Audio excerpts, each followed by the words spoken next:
भालचंद्र नेमाडे सरांच्या दुःखाचा अंकुश या कवितेतल्या 3 ओळी राहिलेल्या होत्या. सर्वसामान्य माणसांबद्दल कनव व्यक्त करताना कवितेच्या शेवटी नेमाडे म्हणतात, झोपलेले असताना किती बिचारे दिसतात, पोरांना सडकेच्या काठावर ठेवून खडीडांबर टाकत असतात. तर अशी ही माणसं बिचारी आहेत. त्यांच्याबद्दलची एक करुणा,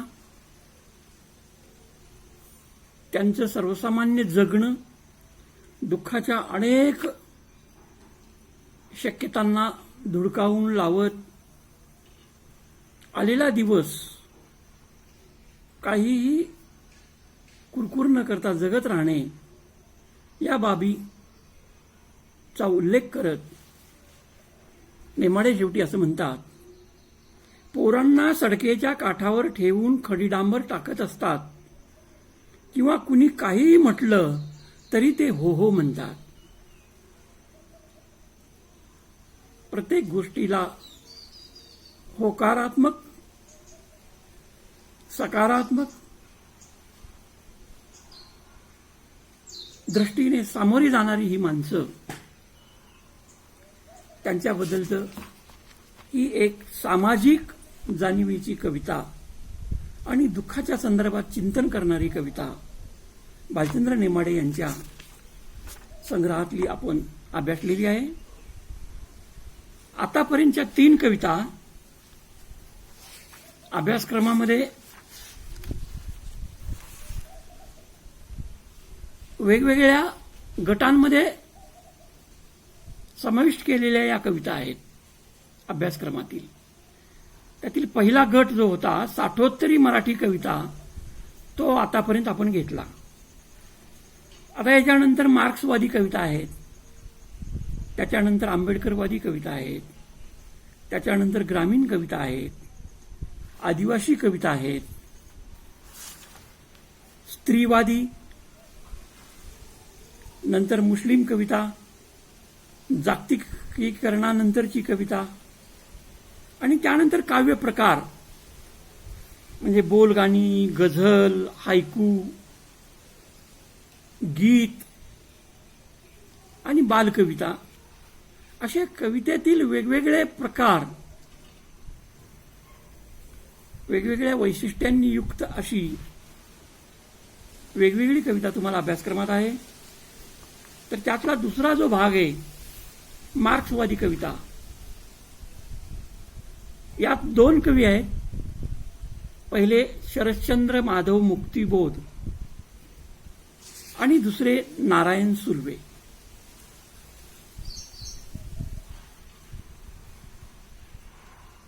शरश्चंद्र मुक्तिबोध हे हिंदी कवी गजानन माधव मुक्तिबोध यांचे बंधू. शरश्चंद्र मुक्तिबोध यांनी मराठीत वाङ्मयीन कार्य केलं, तर ग. मा. मुक्तिबोधांनी हिंदीत केलं. आता इथे मार्क्सवादी कविता असा घटक का आला, तर मार्क्सवादी विचार,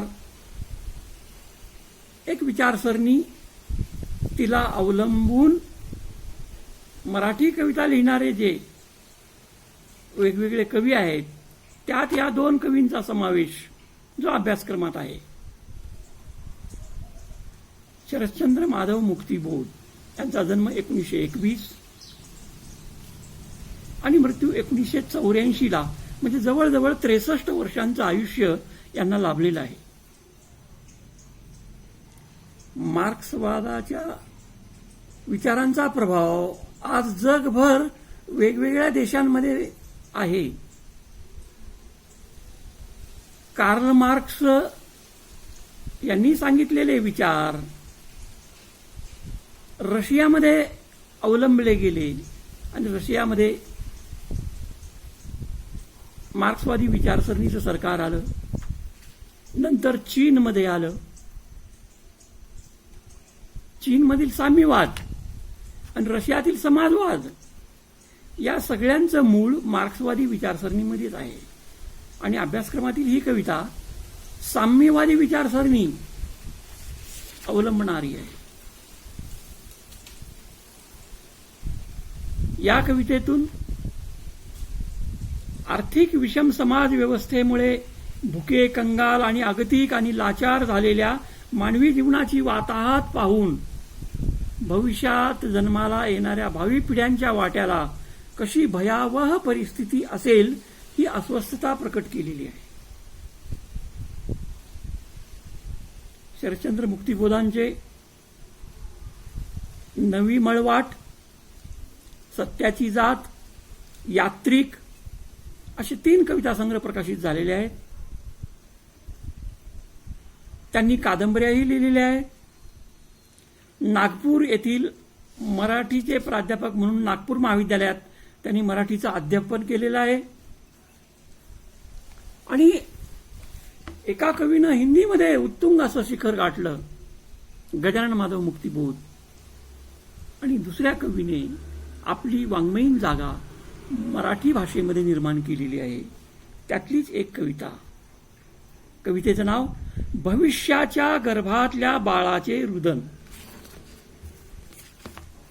भविष्याच्या गर्भातल्या बाळाचे रुदन. रुदन म्हणजे एक प्रकारचं रडणं, त्याचं आक्रंदन, त्याचा आक्रोश, त्याचं म्हणणं या कवितेतून कवीनं भविष्याचा वेध घेत मांडलेला आहे. भविष्याच्या गर्भात बाळाचे रुदन असं कवितेचं नाव आहे. मानवा मानवा काय ही स्थिती. माणसाला उद्देशून माणूस हा घटक बौद्ध तत्वज्ञानामध्ये गौतम बुद्धांनी महत्वाचा मानलेला होता. कार्ल मार्क्सने सुद्धा माणसाच्या भौतिक सुखासाठी जगण्याचा मार्ग सांगितला. मानवा मानवा काय ही स्थिती. किड्यांचे मरण, जिण्याची भीती. काय ही लाचारी, अलोट हे दुःख. बाळ ते जीवन, भूक ही किती. भविष्यातील बाळाला उद्देशून लिहिलेली आणि भविष्यातील भयावह परिस्थितीचे चित्रण करणारी ही कविता आहे. माणसेच का ही कोळी यांची जाळी. प्रत्येक माणूस म्हणजे एक प्रकारे कोळ्याचं जाळं आहे. त्या कोळ्याच्या जाळ्यात, त्या कोशात, त्या कोसल्यात माणूस बंदिस्त आहे. माणसेच का ही कोळी यांची जाळी. प्रेतेच उठून चालाया लागली. प्रत्येक माणूस कवीला, भविष्यातला प्रत्येक माणूस कवीला एक प्रकारचं प्रेतच वाटतोय. माणसं जसं इकडून तिकडे चालत जातात तसं ती माणसं नाहीत, ती प्रेतेच आहेत.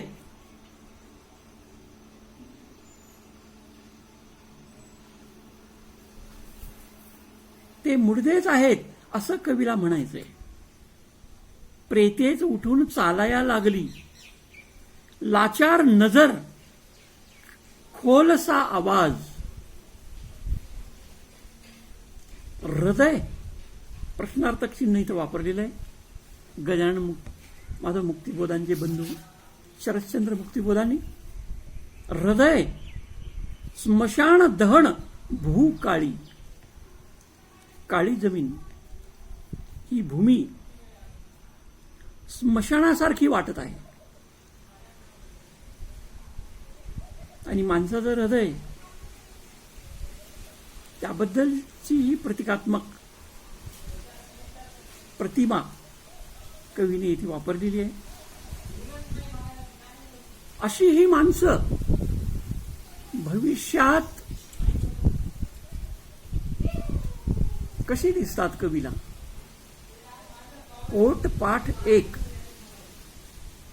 म्हणजे कुपोषित ही माणसं, योग्य प्रकारची जीवनसत्व न मिळालेली अन्नातून अशी ही माणसं, पोट पाठ एक, भाकरीचे स्वप्न, पोटाचेच गोळे, फार मोठे विघ्न. विघ्न म्हणजे संकट. विकात्या बाजारी, लोटा विहिरीत, परंतु पडू द्या अन्न खळगीत.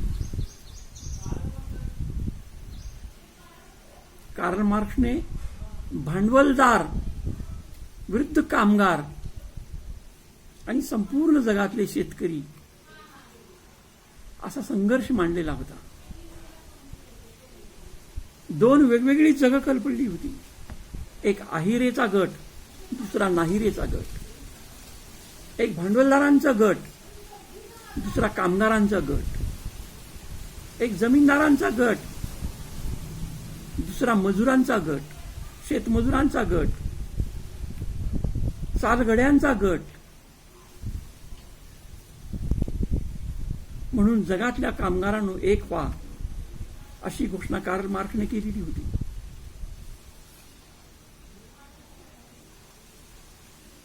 म्हणून कवी म्हणतो, परंतु पडू द्या अन्न खळगीत. ही खळगी पोटाची खळगी आहे. भुकेचा संदर्भ आहे इथे. आणि शेवटच्या कडव्यामध्ये स्त्रियांच्या बद्दल, स्त्री समाजाबद्दल कवी म्हणतो, नारी, पुन्हा प्रश्नचिन्ह आलेलं आहे, नारी माता दिशे ध्येयात शोभून, मूठ धान्य द्या आणि साडी घ्या फेडून. हे विदारक दृश्य पोटाची खळगी भरण्यासाठी स्त्रियांच्या अब्रूवरही तिचे दिंडवडे निघले जात आहेत. मूठ धान्य द्या आणि साडी घ्या फेडून. भविष्यातील समाजावर, समाजव्यवस्थेवर अशा पद्धतीची चपराक, विद्रोहाचा आसूड कवीने आपल्या या कवितेतून ओढलेला आहे. धिक्कार संस्कृती. आणि मग याच्यातूनच विद्रोह निर्माण होतो. वेदना जेव्हा डोंगरा एवढी होते, आकाशा एवढी होते, तेव्हा त्यातून विद्रोह निर्माण होतो. तसं तुकाराम महाराजांच्या अभंगातून निर्माण झाला, नामदेव ढसाळांच्या कवितेतून निर्माण झाला. कवी अशा वेळेस त्या मानवी संस्कृतीचाच धिक्कार करतोय की जी मानवी संस्कृती शेतकऱ्यांचे, मजुरांचे, कामगारांचे आणि स्त्रियांची पोटं भरू शकत नाहीत, त्यांना पुरेसं अन्न देऊ शकत नाहीत, ती संस्कृती धिक्कार करण्यासारखी आहे. म्हणून कवी म्हणतो, धिक्कार संस्कृती, धिक्कार जगास.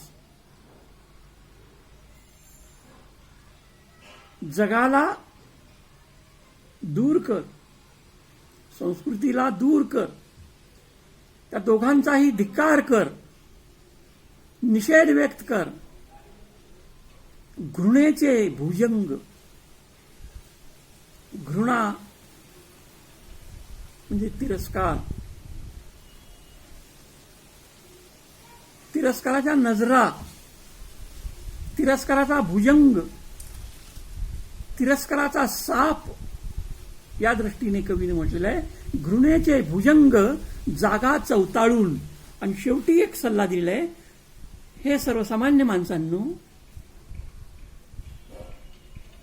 हे नाहिरीच्या गटातल्या लोकांनो, जागे व्हा, झोपेतून जागे व्हा, अज्ञानाच्या झोपेतून जागे व्हा. महात्मा फुलेंनी म्हटलं होतं, एवढे सारे अनर्थ एका अविद्येने केलेले आहे, एका अविद्येने केले. तर अविद्येच्या, अज्ञानाच्या अंधारातून जागे व्हा.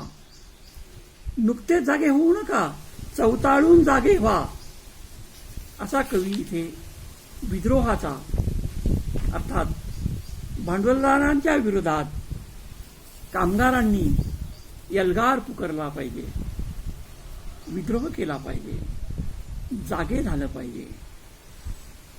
म्हणून कार्ल मार्क्सनं म्हटलेलं होतं, जगातल्या कामगारांनो जागे व्हा, एक व्हा. धन्यवाद.